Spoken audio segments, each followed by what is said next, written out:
Bismillahirrahmanirrahim. Assalamualaikum warahmatullahi wabarakatuh. Sebelumnya izinkan saya memperkenalkan diri. Nama saya Gita Indonesia. Saya mahasiswa bimbingan konsep Islam Fakultas Dakwah semester 4 kelas BKI 4D. Sebelumnya di sini saya telah membuat video bimbingan kelompok untuk memenuhi persyaratan ujian tengah semester mata kuliah bimbingan dan konseling kelompok yang diampu oleh Bapak dosen, yaitu Pak Dr. Yogi Damai Saputra MPD. Baik, dalam bimbingan kelompok ini pastinya saya tidak sendiri ya. Saya juga ditemani oleh rekan-rekan saya, diantaranya ada Ifatun Nahiro, Siti Zahra, Siti Rohmah, Novia Zahra, Hilda Hairunisa, Nuroniah, Dinan Saipudin, dan Sain Agustin. Nah, mereka sebagai anggota yang membantu saya untuk melakukan bimbingan kelompok untuk memenuhi tugas ujian tengah semester saya. Sebelumnya saya di sini sebagai pemimpin bimbingan kelompok yang akan memandu kegiatan itu dari awal hingga akhir. Nah, selanjutnya langsung saja di sini akan ada video proses video yang kemarin saya buat bersama rekan saya. Mungkin yang terhormat kepada Bapak Dr. Yogi Saputra MPD, saya persilahkan untuk menyimak video yang telah saya buat bersama rekan-rekan saya. Sebelumnya terima kasih. Assalamualaikum warahmatullahi wabarakatuh. Bismillahirrahmanirrahim. Assalamualaikum warahmatullahi wabarakatuh. Waalaikumsalam warahmatullahi wabarakatuh. Gimana kabarnya semua? Alhamdulillah baik. Allahu Akbar. Alhamdulillah ya semuanya. Di sini sebelum memulai kegiatan kita sebaiknya membaca doa terlebih dahulu ya. Ya. Membaca doa dimulai. Selesai. Sebelumnya di sini ada yang sudah kenal belum teman satu sama lain? Belum. Jadi sekarang kita perkenalan terlebih dahulu kali ya. Ya. Pertama dimulai dari yang kanan saya dengan menyebutkan nama, alamat, dan hobi. Kenalkan, nama saya Oma. Asal saya dari Cipocok. Hobi saya menulis. Yes. Kenalkan, nama saya Sain Agustin. Saya dari Rencang. Hobi saya tidur. Perkenalkan, nama saya Dintan dari Malimpi. Hobi saya rebahan. Perkenalkan, nama saya Ifatun Nahiro dari Cilegon. Hobi saya mendengarkan musik. Perkenalkan, nama saya Zahra dari Pandeglang. Hobi saya makan. Perkenalkan, nama saya Nurania dari Ciputan Banten. Hobi saya berdoa. Baik, terima kasih. Sekarang izinkan saya memperkenalkan diri. Nama saya Gita Indonesia, asal dari Serang, hobinya menulis. Sebelumnya di sini apakah ada yang sudah pernah melakukan bimbingan kelompok belum? Belum. Jika belum, saya akan sedikit menjelaskan tentang bimbingan kelompok. Jadi bimbingan kelompok itu salah satu layanan BK dengan memanfaatkan dinamika kelompok untuk mengembangkan potensi anggota kelompok. Di sini terdapat dua komponen, yaitu saya sendiri sebagai pemimpin kelompok dan teman-teman saya sebagai anggota kelompok saya. Di sini saya harap teman-teman bisa sukarela dan terbuka dalam menyampaikan pendapatnya masing-masing. Di sini ada dua topik. Yang pertama topik bebas dan topik tugas. Kalau topik tugas itu dari diri saya sendiri yang menyampaikan, kalau topik bebas dari anggota kelompok saya, teman-teman saya. Teman-teman maunya apa? Mau membahas topik apa? Bebas. Baik, apakah teman-teman ada yang ingin mengusulkan tema dengan topik bebas. Iya, ini Kak masukan tentang penyalahgunaan media sosial. Saya Kak, ini pelecehan seksual. Kak, stres. Saya setuju dengan saudara yang sebelah samping saya. Apa? Apa tentang apa? Ini apa penyalahgunaan media sosial? Oke. Saya setuju dengan Kak Ikat. Ya. Iya Kak, setuju Kak. Berarti di sini kan banyak yang memilih setuju dengan penyalahgunaan media sosial, jadi kita ambil tema itu saja kali ya. Ya. Sebelumnya ada yang tahu tidak apa penyalahgunaan media sosial itu apa? Ini Kak, penyalahgunaan media sosial itu misalkan terlalu berlebihan dalam menggunakan media sosial sehingga pekerjaan yang lain terlantar gitu, ataupun yang lain Soalnya Kak. Jadi penyalahgunaan media sosial itu jadi yang seharusnya kita menggunakannya untuk mencari informasi gitu ya, malah disalahgunakan untuk menonton tontonan yang tidak seharusnya ditonton gitu. Penyalahgunaan apa sih media sosial gitu kan, bisa jadi dari orang tuanya yang nggak peduli anaknya tuh masih kecil udah megang gadget gitu kan, jadi anak itu kayak ya udah saya buka HP ya terserah saya gitu kan, orang tua saya juga udah mengizinkan gitu kan, jadi si anaknya tuh ya udah bebas mau itu nonton yang mau itu udah dewasa atau apapun gitu kan, itu kan biasanya bisa merusak pola pikir anak gitu kan ke depannya gitu, buat sekolah juga terganggu.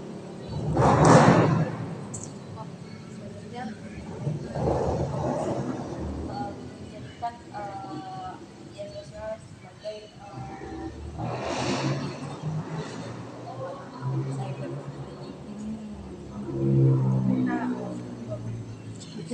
Penyalahgunaan media sosial itu bisa menggunakan fisik kita juga, kayak kalau katanya terlalu main HP kan nanti sakit bukan sakit mata, terus kayak makan gitu kan, terus dia bisa melawan sama orang tua ketika orang tua memanggil dia menyepelekan hal tersebut karena dia kasihkan main media sosial. Jadi sekarang baik, di sini apakah ada yang tahu penyebab penyalahgunaan media sosial itu apa?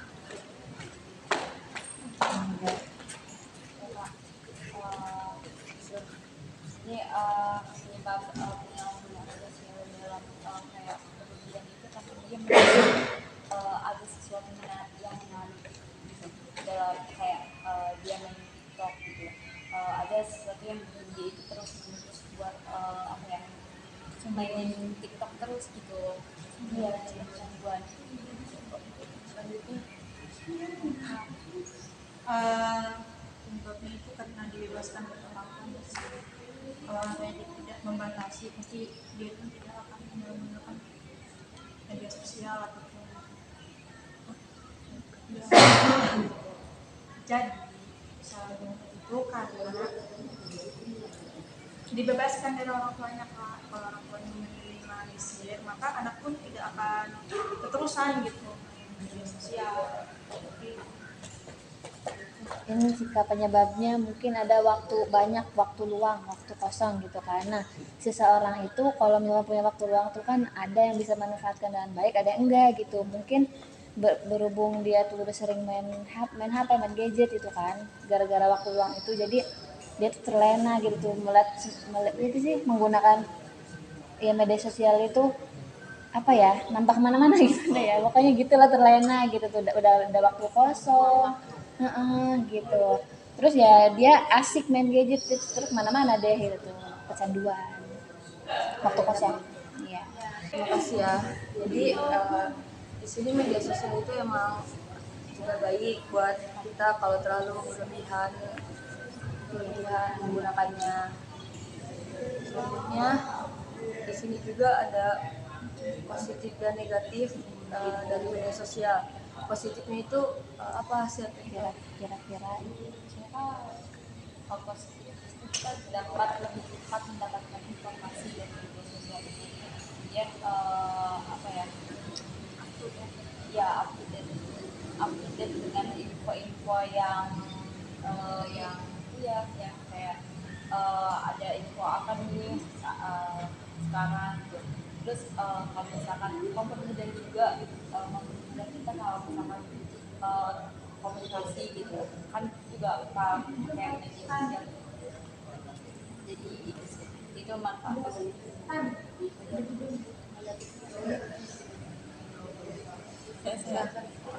Mungkin kalau misalnya positifnya ya kita bisa bisa ngasih kabar gitu ya, maksudnya bisa ngasih kabar, bisa bertukar kabar, bisa berkomunikasi dengan orang yang emang jauh gitu, nggak kayak dulu. Mungkin dulu itu kayak yang belum ada media sosial yang kayak sekarang gitu, kita buat berkomunikasi antar kota, bahwa jangankan antar kota, maksudnya yang emang beda negara pun gitu, dulu itu emang udah susah banget gitu ya, beda lagi dari sekarang gitu tuh. Maksudnya mau kita di Indonesia gitu, teman kita atau saudara kita atau orang tua kita gitu ada di Arab, biasanya di Belanda, pokoknya di belahan dunia gitu, kita masih bisa berkomunikasi gitu tuh.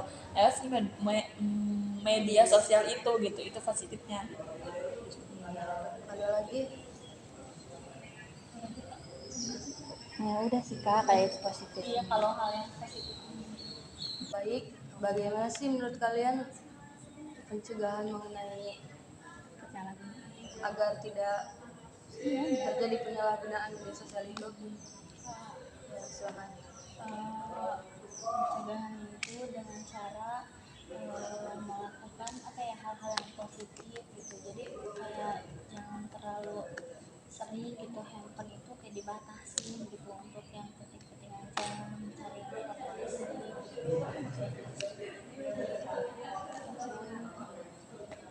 Kalau untuk anak ya, kembali lagi pada orang tuanya, pinter-pinterlah jadi orang tua itu kan, saya zaman sekarang apapun itu bisa diakses gitu bagi anak-anak tinggal keluar bisa akses gitu. Ya balik lagi ke orang tuanya, harus bisa meminimalisir penggunaan anak gitu. Kalau misalkan penggunaan pada anak penggunaan anak penggunaan iya kan, meminimalisir gitu kan. Kalau emang yang perlu aja gitu, kayak untuk belajar, tapi dibatasi bisa misalkan gitu sehari 2 jam aja kayak gitu, sisanya ya waktu kembang anak jadi pada orang tuanya, balik lagi pada orang tuanya. Jadi lebih dijaga. Ya. Kalau menurut saya, kalau misalkan itu kan tadi buat anak ya, nah kalau misalkan untuk remajanya tuh untuk remajanya tuh lebih ke mengisi waktu yang kosong, waktu luangnya, penjadwalannya kan dia udah otomatis dia udah mengerti kan positif negatifnya dia menggunakan media sosial harus kayak gimana gitu. Jadi dijadwalin hari ini mau apa gitu tuh, jadi lebih teratur gitu hidupnya. Ya. Apakah ada lagi? Tadi sih apa sih tadi? Pencegahan. Iya, pencegahannya itu supaya tidak ada penyalahgunaan media sosial tuh yang pertama ya tadi dari orang tua yang harus diawasin, dikasih tahu gimana cara menggunakan media sosial yang benar gitu kan, untuk apa aja gitu tuh, untuk mencari informasi atau apa segala macam. Dan yang kedua itu bisa jadi dari mengatur tadi waktu kosong, jadi digunakan sebaik mungkin biar enggak nganggurnya itu biar bermanfaat gitu tuh, gitu aja sih. Iya. Baik teman-teman, sekarang kita melakukan game saja ya biar tidak ngantuk, lelah dan ngantuk. Ya, siap. Biar semangat. Game apa nih maunya? Polisi. Ayo 1 polisi curi. Oh gini. Enggak. Polisi itu ya. Hitung. Hitung. 1, 2, 3. Polisi numpasannya sebentar atas nama buah-buahan, dimulai dari nonoy, diakhiri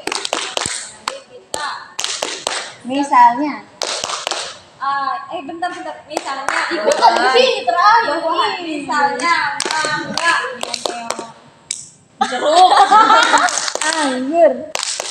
Semangka. Salak. Pisang. Sawo. Cherry. Kelapa. Strawberry. Kelengkeng. Durian. Nanas. Leci. Blueberry. Rambutan.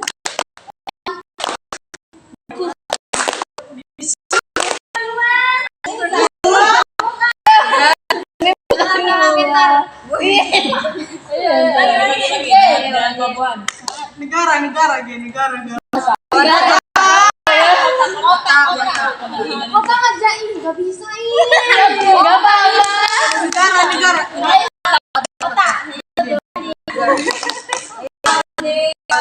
Namanya sebentar nama kota mulai dari sini diakhiri dari Bintan. Oh Bintan. Misalnya Bandung.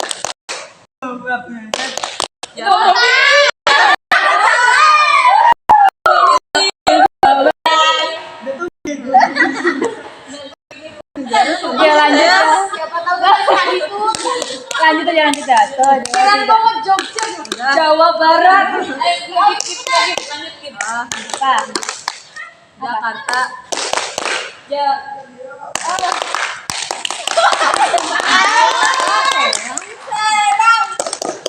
Bogor. Cilegon. Padang.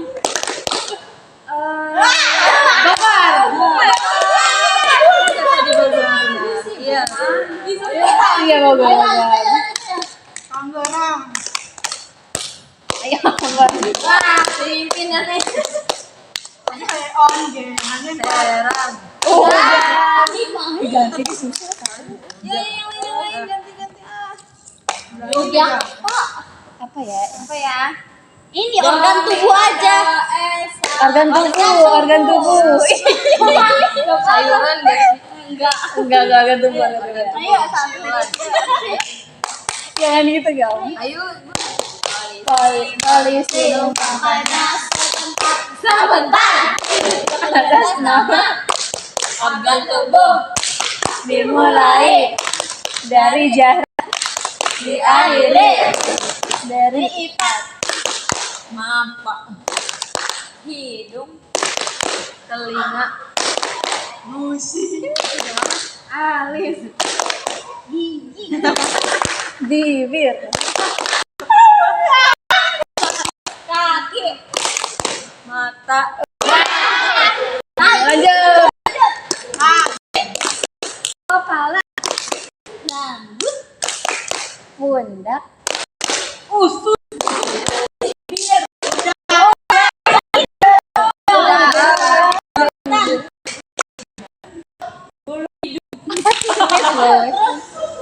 Lidah. Kaki.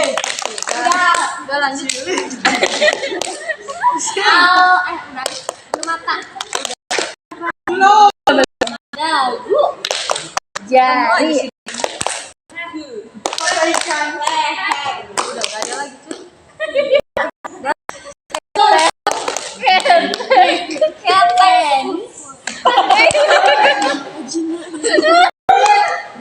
Udah.